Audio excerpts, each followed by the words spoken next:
I got the world's smallest robot vacuum to find out if it's worth the price and a good alternative to some of the larger, more traditional vacuums out there. This is the SwitchBot K10 Plus. As soon as I heard about this thing, I was excited to see it in person. A small form factor that just hasn't been done before. A decent price point if it can deliver on the performance side of things, which we'll get to a little later. But one of my questions throughout testing was, who is this vacuum designed for? And throughout my tests, I think I have the answer. The vacuum offers 2,500 PA of suction, making it in line with everything else at that price point. On the bottom, it includes a primary brush and one side brush. It has a dustbin on board that can be emptied in the base, and it includes disposable mopping pads. Its design, although 50% smaller than your average vacuum, does measure taller in height than others on the market, making it cleaning under some surfaces harder than with other vacuums. There's a few direct competitors to this vacuum, and they're all shown here. With price points ranging from $300 to $600, SwitchBot falls in at $500. It's nearly half the size of others on the market. It does achieve a fairly competitive suction power, and in terms of noise, it appears to be much better than those on the market. The 3200 mAh battery is roughly the same as competitors, but remember, because of the size, it'll actually need to clean for longer than the others, so it bodes well to have a larger battery. To start, a smaller vacuum means a smaller brush size. The combine with the side brush means a smaller maximum reach, where others have twice the ground coverage. Now, none of this really even matters if the SwitchBot K10 Plus is more efficient with its cleaning in terms of speed or cleaning pattern, which we'll get to later. The smaller form factor means better cornering than others on the market, getting closer and using the brush to clean much closer than other round vacuums in the market.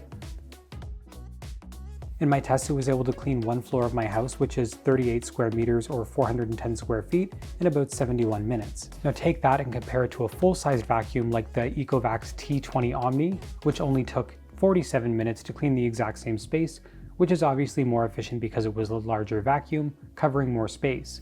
Not a deal breaker, as the SwitchBot K10 Plus is a fraction of that price, and in my case, I'm usually running this thing when I'm not home, so I don't really care how long it takes. But the one thing I was concerned about was battery life. On such a small vacuum, assuming it would need to recharge in the middle of the trip and then proceed, but the 3200 mAh battery lasts about 100 minutes in standard mode, so I've never actually run into needing to recharge this thing mid-trip. The cleaning pattern begins by circling the perimeter, and then it continues back and forth to clean the entire surface. The base is easily the smallest that I've ever seen, with a simple, compact design for docking. Inside, there's a 4-liter dustbin that SwitchBot says will last you 70 days. That obviously will depend on how much you're cleaning, and if you have pets like I do, obviously it's going to be a little shorter than what they're quoting. It also includes a built-in mopping plate with convenient storage, which I love, and a cleaning brush, which was really cool. I really like how compact this base is, and you can literally place it anywhere in your home, and I can't get over the difference in size compared to other full-size vacuums on the market. You might be thinking, this is smaller, so do I have to empty it more often, or what's the maintenance like? The dustbin is 4 liters, they estimate that'll give you 70 days, obviously less in my case with dogs, and a larger space to vacuum. In terms of mopping pads, they're actually one-time use disposable pads, which allow for them to keep the base small, because you don't have to keep cleaning the mopping pads. But it does mean you have to buy pads more often, more frequently, but that's not necessarily more maintenance than other auto mops on the market, as even if they do have the water tank, they recommend emptying the dirty water tank after every single use, which in my case you definitely do want to do, so it's no different to just swap out the mopping pad versus emptying the water bin. And SwitchBot offers them in bulk packs, so it's not like you have to buy each one individually or anything like that.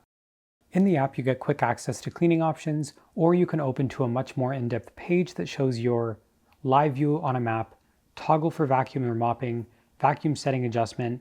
You can store multiple maps and change between them if you have multiple floors. You can set a schedule for cleaning, or you can see the history of cleaning. You also get a remote control mode that lets you move while following along on the map. The vacuum also includes integrations like Alexa, Google Home, Siri shortcuts, SmartThings, or if this then that. So to test the vacuum strength, I used crushed up cereal with a mix of fine and coarse grinds.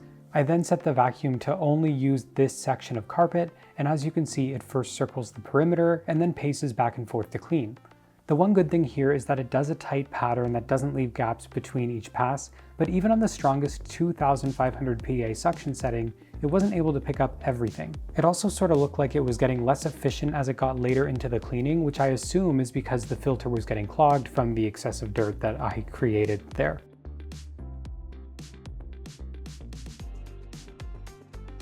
Moving on to the mopping test, I use SwitchBot's disposable mopping pads, which are very similar to a Lysol wipe that applies to the mopping plate and then attaches to the bottom of the vacuum. Pouring liquid onto the ground, the K10 did a similar pattern to vacuuming. On the first pass, it left behind a ton of liquid, so I ran it a second time, and on the second pass, it did a much more effective job at mopping the area. So something to note, you might want to run it multiple times if there's something that's persistent or something that you want to clean more.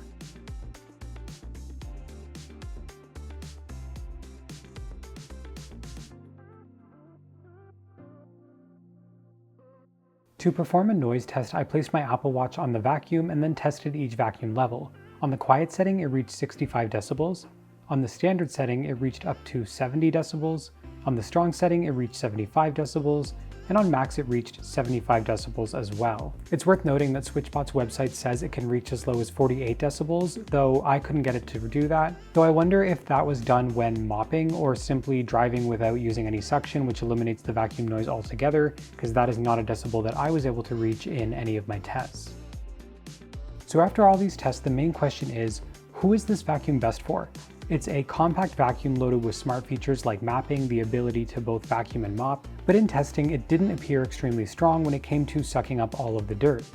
Ultimately, it's clear that this vacuum is best for small units where you want a much more portable vacuum and base, but you don't want to sacrifice on dustbin storage or the ability to mop. I think it's perfect for condos that have a smaller area to clean so it can tackle the whole floor on one charge, even better for those without thick carpets and a majority of hard floors. Is it comparable to the $2,000 vacuums of the world? No, of course not. But for the price point, it really is a competitive vacuum in its price range.